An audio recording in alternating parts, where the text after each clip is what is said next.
साथियों, आइए स्पेशल वारिस में स्वागत करते हैं और current affairs in 5 minute series 13 अगस्त में आपका स्वागत है। 10 अगस्त का करेंट अफेयर्स देखेंगे और एक बात और है कि आज कुछ फॉर्मेट चेंज है, ऑब्जेक्टिव फॉर्म में इसको लाया हूँ। लेकिन हाँ, एक और बात है, आप लोग कोऑपरेट करिएगा, चूँकि आज देखिएगा थंबनेल भी कैसे आपको मैनेज किया हूँ मैं। और जो है टाइपिंग करने वाले उपलब्ध नहीं हैं, जिसके कारण क्या है, आज का वीडियो में आपको जो कंटेंट भेजा गया है व्हाट्सएप पे, मैंने जो कंटेंट तैयार करके भेजा है बस उसी फॉर्म में है। अब मुझे भी पता नहीं कि लैंडस्केप में आएगा, कैसे खड़ा आएगा, कैसे आएगा, मुझे कुछ नहीं पता है।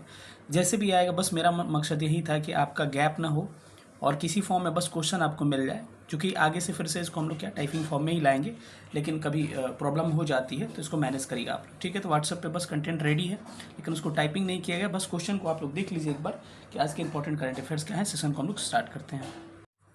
पहला क्वेश्चन आपको दिख रहा होगा कि हाल ही में किसने इंडिया @100 लॉन्च किया। तो हाल ही में पीयूष गोयल, जो हमारे पीयूष गोयल हैं, कौन सा मंत्रालय आप कमेंट करेंगे, इनके द्वारा इंडिया @100 लॉन्च किया गया है। दूसरा प्रश्न है कि हाल ही में हिरोशिमा दिवस कब मनाया गया। तो आपको भी पता है 6 अगस्त को हिरोशिमा दिवस मनाया जाता है और 9 अगस्त को नागासाकी डे मनाया जाता है, ठीक है। तो ऑप्शन इसका बी करेक्ट हो जाएगा। तीसरा प्रश्न है कि हाल ही में राष्ट्रपति द्रौपदी मुर्मू को किस देश के सर्वोच्च सम्मान से सम्मानित किया गया है। आपको पता है फिजी इसका करेक्ट आंसर होगा, क्योंकि जो है तिमोर लेस्ते, फिजी और न्यूजीलैंड के यात्रा पर हमारी माननीय राष्ट्रपति द्रौपदी मुर्मू जी गई हैं, ठीक है। कल अगले जो करंट अफेयर्स आएंगे कोशिश करेंगे जिस दिन ऑब्जेक्टिव फॉर्म में होगा ऑब्जेक्टिव फॉर्म में लाएंगे, नहीं तो जैसे होगा मैनेज करके लाएंगे, ठीक है।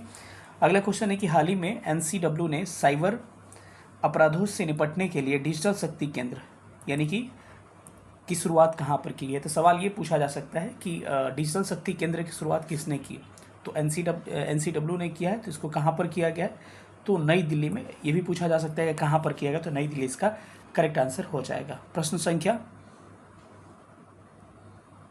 संख्या 5 पर चलते हैं। 5 नंबर क्वेश्चन आप देख पा रहे होंगे कि कह रहे हैं कि हाल ही में किस देश के पूर्व बल्लेबाज ग्राम थॉर्प का निधन हो गया। तो ये करंट में एक बार लाया था कि इंग्लैंड के पूर्व क्रिकेटर जो थे, एक तरह के बैट्समैन थे जिनका नाम था ग्राम थॉर्प, उनका निधन हो गया। तो ये पिछले करंट अफेयर्स में ये क्वेश्चन था, ठीक है। 6ठा नंबर क्वेश्चन है कि हाल ही में किसने डाटा प्रबंधन के लिए निवाहिका पोर्टल लॉन्च किया है। तो ये लॉन्च किया गया आपको एनआईटी कालीकट के द्वारा, ठीक है। तो पूछा जाएगा कि किस एनआईटी के द्वारा आपको डेटा प्रबंधन के लिए निवाहिका ऐप लॉन्च किया गया। तो कहिएगा एनआईटी कालीकट के द्वारा, या फिर ये भी पूछा जा सकता है कि एनआईटी कालीकट के द्वारा कौन सा एप्लीकेशन लॉन्च किया गया है। तो आपको क्या हो जाएगा, निवाहिका इसका आंसर हो जाएगा, ठीक है। अगला प्रश्न 7 नंबर है कि हाल ही में पेरिस ओलंपिक 2024 के समापन समारोह में ध्वजवाहक कौन है। तो आपको पता है मनु भाकर। ये भी प्रश्न था पिछले करंट अफेयर्स में, ठीक है। और आगे जो करंट अफेयर्स रहेगा, अगर ऑब्जेक्टिव फॉर्म में आएगा उसका आंसर नहीं रहेगा सामने, लेकिन चूंकि ये बनाने के लिए भेजना था तो ये आंसर इसी फॉर्म में दिख रहा है आपको। 8 नंबर क्वेश्चन कह रहा है कि हाल ही में बांग्लादेश के हिंसा के कारण भारत के किस राज्य में नाइट कर्फ्यू लगा है।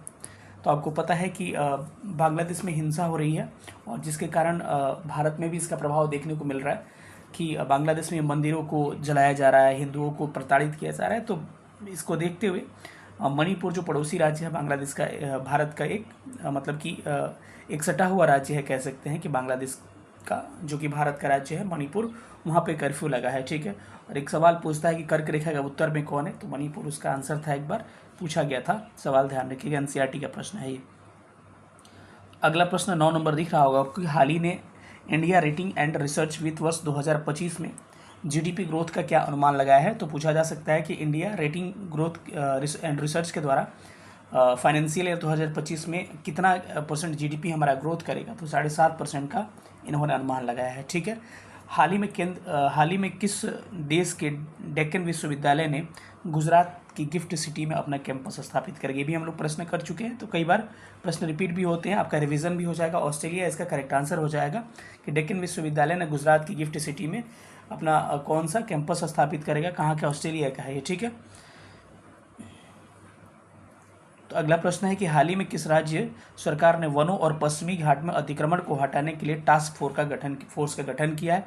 तो कर्नाटक राज्य सरकार जो है वनों और पश्चिमी घाटों में अतिक्रमण को हटाने के लिए टास्क फोर्स का गठन किया है कर्नाटक राज्य सरकार ने, ठीक है। अगला प्रश्न है कि हाल ही में कहाँ की विधानसभा में अनुसूचित जाति आरक्षण के लिए विधेयक पेश किया गया है। शेड्यूल कास्ट के लिए आरक्षण के लिए विधेयक पेश किया गया आपको गोवा के विधानसभा में। तो ऑप्शन क्या होगा, गोवा इसका करेक्ट आंसर हो जाएगा। चलिए अगले क्वेश्चन पर चलते हैं कि हाल ही में बिम्स्टेक बिजनेस शिखर सम्मेलन कहाँ पे आयोजित हो रहा है, मतलब किस देश में। तो ध्यान रखिएगा कि भारत में बिम्स्टेक शिखर सम्मेलन का आयोजन किया जा रहा है। ठीक है, और आज का आखिरी प्रश्न है कि हाल ही में बहुपक्षीय वायु अभ्यास तरंग शक्ति 2024 का आयोजन कहाँ पर किया गया। तो तमिलनाडु में तरंग शक्ति का आयोजन किया गया। और ये आपको मैंने बताया भी था एक और करेंट अफेयर्स में। आज का आपके लिए आज का प्रश्न है कि किस स्थान पर 1500 लोगों ने डमरू बजाकर विश्व रिकॉर्ड बनाया। 1500 लोग डमरू बजाकर कहाँ पर वर्ल्ड रिकॉर्ड बनाए हैं। आज का प्रश्न आपका यही है, इसका आंसर देने की कोशिश करिएगा। मिलेंगे अगले वीडियो में फिर से पुरानी टाइपिंग के फॉर्म में। तब तक अपने ख्याल रखिए। सेशन देखने थैंक यू सो मच। जय हिंद।